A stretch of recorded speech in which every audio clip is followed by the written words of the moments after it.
자, 김용택의 그리운 그 사람 보겠습니다. 오늘도 해 다 저물도록 일단 해가 지죠. 하강적 이미지, 시간적 배경도 드러나고 있습니다. 그리운 그 사람 보이지 않네. 시적 상황이 굉장히 빠르게 제시가 되고 있네요. 그리운 그 사람이 보이지 않는다. 이게 상황이고요. 언제부턴가 우리 가슴속 깊이. 자, 우리가 지금 화자예요. 화자. 근데 화자가 우리면 여러분 개인의 이야기를 하는 것이 아니라 공동체의 이야기를 하는 경우가 많다고 말씀드렸어요. 그래서 우리니까 개인이 아닌 공동체의 이야기일 것이다. 언제부턴가 우리 가슴속 깊이 뜨거운 눈물로 숨은 그 사람. 자, 그런데 이 뜨거운 눈물은 간절함의 눈물이겠죠. 그죠? 간절하게 눈물을 흘리면서까지 그 사람이 보고 싶은 거예요. 그런데 그 사람이 보이지 않는다. 이런 얘기죠. 오늘도 보이지 않네. 자, 유사한 19. 여기도 지금 보이지 않네가 있어요. 그죠? 여기도 있습니다. 유사한 19의 반복. 19라는 건 이렇게 두 단어 이상이 합쳐져 있을 때 이걸 19라 그래요. 시어의 반복도 뭐 틀린 건 아닙니다. 그 다음에 종결어미의 반복. 네라는 종결어미의 반복이 사용되고 있죠. 이 김용택 씨가 이 뭐뭐 네로 끝내는 이런 형태의 시들을 많이 쓰시죠. 아무튼 종결어미가 반복되고 있다. 그 다음 보시면 모낸 논 가득 개구리들 울어. 요거 좀 중요한데요. 자, 개구리들 울어. 밑에 제가 객관적 상관물, 감정이입을 둘 다 써놨어요. 어떤 분들은 객관적 상관물과 감정이입이 다른 것이다. 물론 다른 건데 마치 객관적 상관물이면 감정이입은 안 되고 감정이입이면 객관적 상관물이 안 되고 이렇게 생각하시는 경우가 있어요. 아닙니다. 아니고요. 또 어떤 분들은 감정이입이 좀 더 넓은 범위야. 이렇게 가르치는 경우도 있거든요. 근데 물론 뭐 편의상 감정이입이 좀 더 넓은 범위다. 그러니까 감정이입이면 객관적 상관물도 된다. 뭐 틀린 말은 아니에요. 사실 틀린 말은 아닌데 엄밀히 따지자면 객관적 상관물과 감정이입은 약간 그 범주 자체가 좀 달라요.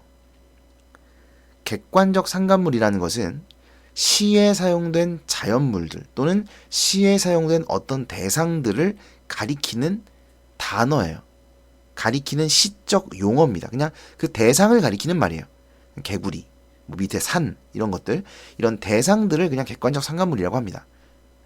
그리고 감정이입은 감정을 드러내는 표현수법이에요. 그러니까 사실은 원래는 객관적 상관물과 감정이입은 완전히 좀 다른 거예요. 그래서 객관적 상관물이면 감정이입이냐 뭐 아니 이걸 따지고 있는 게 말이 안 되는 겁니다.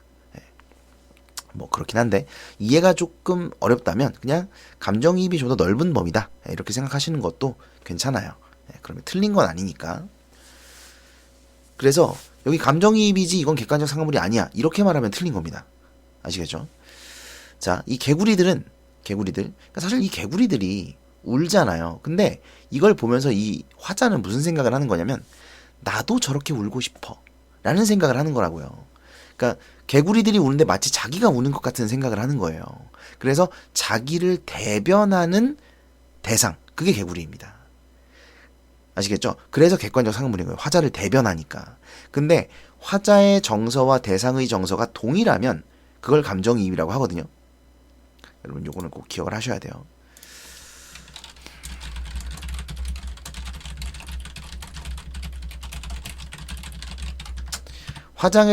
화장이요? 화자의 정서와 대상의 정서가 동일하면 그걸 감정이입이라고 하는 거예요. 그러니까 개구리들의 정서와 이 시의 화자의 정서가 지금 동일하단 말이에요. 슬프다고.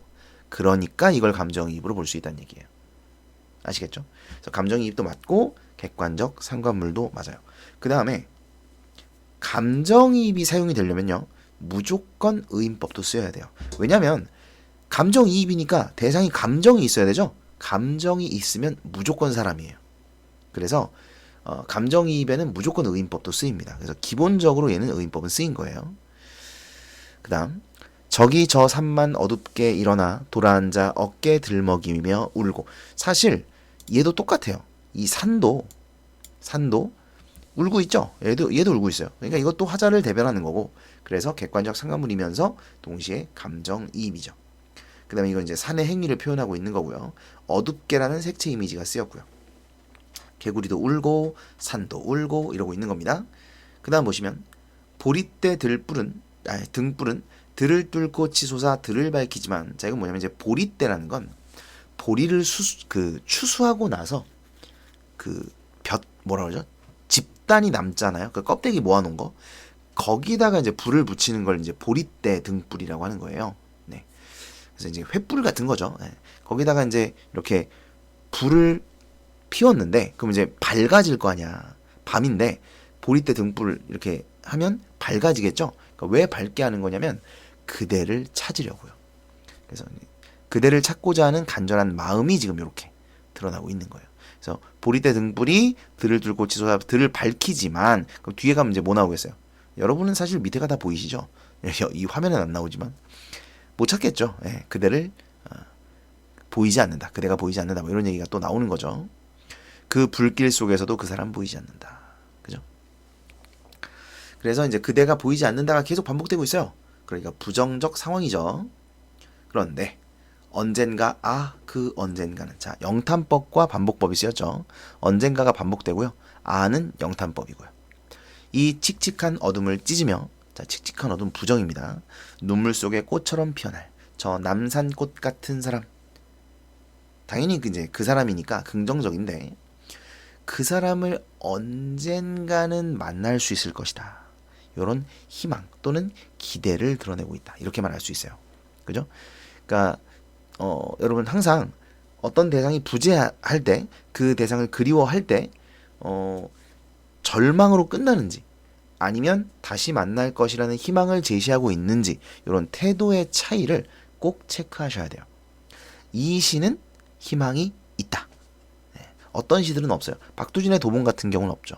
네, 희망은 없어요. 네, 희망이 있는 경우가 있고 없는 경우가 있다는 거죠. 이걸 좀 기억을 해주셔야 됩니다.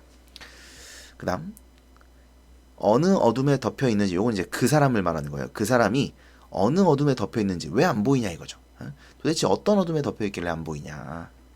하루 이 하루를 다 찾아다니다 짐승들도 집 찾아드는 저 들길에서도, 이거는 저녁이 됐다는 거거든요. 밤이 됐다. 밤이 됐기 때문에 짐승들이 집으로 돌아온다는 얘기예요. 근데 그 사람은 돌아오지 않는다. 이런 말이거든요. 그래서 짐승들이 그 사람과 대비되고 있다는 겁니다.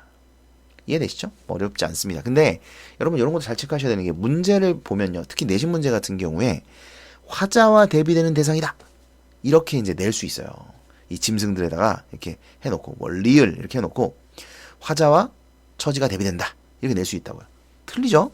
화자와 대비되는 거 아닙니다. 그 사람과 대비되죠. 이걸 또 다른 말로 시적 대상과 대비된다. 이렇게 표현할 수도 있어요. 왜냐면 이따가 설명하겠지만 이 시의 시적 대상은 그 사람이거든요. 그 사람에 대해서 이 시를 쓰고 있는 거거든요. 그러니까 시적 대상이 그 사람이라서 시적 대상과 대비된다. 이렇게도 말할 수 있다는 거죠. 저 들길에서도 그리운 그 사람 보이지 않는다. 이제 보이지 않는다. 반복되고 있습니다. 자, 내용은 아시겠죠? 정리를 한번 해볼게요. 자, 화자는 나, 시적 대상은 그 사람입니다. 그러니까 시적 대상이라는 건 이 시가 무엇에 대해서 쓰고 있는가예요. 그 사람에 대해 쓰고 있기 때문에 그 사람은 시적 대상이라고 말할 수 있죠. 상황은 그 사람의 부재입니다. 정서는 그리움, 슬픔 정도가 드러나고 있고요. 자, 특징을 보면 유사한 식구 반복 뭐 있었죠? 보이지 않네가 있었죠. 보이지 않네. 마지막에도 반복이 되고요. 그 다음에 종결 어미의 반복. 네라는 종결어미, 이 네라는 종결어미가 계속해서 반복이 되고 있습니다. 그 다음에 감정이입 쓰였고요. 그 다음에 객관적 상관물도 있었는데 제가 적진 않았어요. 감정이입이 사용되었다. 그래서 화자의 정서와 대상의 정서가 동일한 것이 감정이입이다. 이게 분명히 감정이입을 물어본다면 선택지에 다른 시들을 줄 거예요. 다른 시를 주고 감정이입과 같은 그런 표현 방법이 사용된 시를 골라라, 또는 사용되지 않은 걸 골라라, 뭐 이런 문제가 나올 수 있거든요. 그래서 여러분이 감정이입을 찾아내실 수 있어야 되는데, 감정이입이라는 것이 뭔지를 정확히 알고 있어야 그걸 찾아낼 수가 있어요. 그래서 감정이입은 화자의 정서와 대상의 정서가 동일한 것이다. 그 다음에 영탄법, 반복법 사용됐었고, 그 다음에 부정적 상황에서 희망과 기대를 드러내고 있다는 거, 체념적 인식이 아니라는 거 좀 기억을 해주셔야 될 것 같습니다. 그 다음에 수특 같은 경우에 이제 문제를 보면 이게 1980년대의 암울한 상황을 드러내고 있다. 여러분 1980년대면 전두환 대통령 때예요. 예, 그래서 군사 정권이 아직 그 정권을 잡고 있던 그런 시기이기 때문에 자유에 대한 억압이라든가 뭐 이런 좀 암울한 정치적 상황이 드러내 있다고, 그런 것을 배경으로 하고 있다고 보시면 되겠습니다.